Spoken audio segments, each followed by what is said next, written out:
Lucky's last winter. Lucky was born in the heart of a quiet forest, beneath the roots of an ancient oak tree. He was the smallest of his siblings, a runt with fur the color of burnt amber and eyes that shimmered with curiosity. His mother had named him Lucky, hoping it would bring him the fortune he needed to survive. As a young fox, Lucky was full of life and mischief. He'd dart through the trees, chasing after butterflies and leaves that danced in the wind.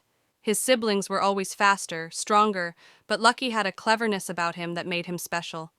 When winter came, it was Lucky who always found the warmest nooks, the safest paths through the snow. He had a way of turning the smallest scraps into a feast, his sharp mind compensating for his small frame. But no amount of cleverness could keep the forest safe forever. One winter, a cold harsher than any Lucky had known descended on the forest. The snow piled high, burying the familiar trails, and the streams where Lucky and his family drank froze solid.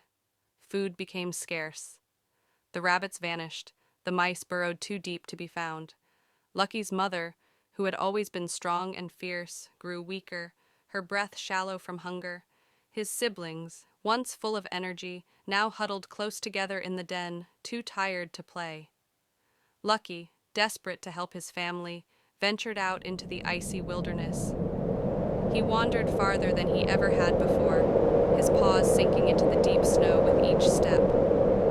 The forest, once so full of life, now felt like a graveyard, its silence broken only by the wind howling through the bare branches. For days, Lucky searched, but found nothing. His body grew weaker, the cold gnawing at his bones. Still, he pressed on, thinking of his mother, of his siblings, their eyes dull with hunger. He couldn't return empty-handed. Not this time. On the 5th day, just as his strength was fading, Lucky caught a scent on the wind, the faint smell of a rabbit. His heart leapt with hope, and he followed the scent through the snow-covered trees. It led him to a clearing where a lone rabbit sat, unaware of the fox watching from the shadows. Lucky moved slowly, quietly, every muscle tense. He could feel his heart pounding in his chest, the cold biting at his nose and ears.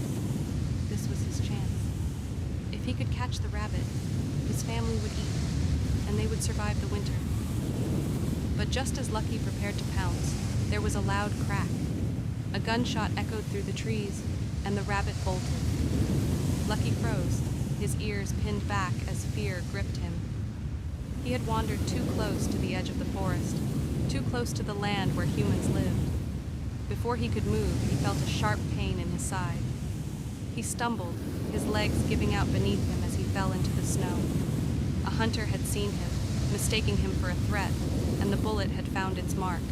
Lucky lay there, the snow around him turning red. The world grew quiet again, but this time it was different. The cold no longer stung, and the hunger that had gnawed at him for so long seemed to fade away. As he closed his eyes, he thought of his family, his mother's soft fur, the way his siblings had always looked up to him, even though he was the smallest. He had tried to save them, but now he would never return. In the end, Lucky wasn't so lucky after all, but as the snow fell softly around him, he hoped, in his last moments, that somehow his family would find their way through the winter without him.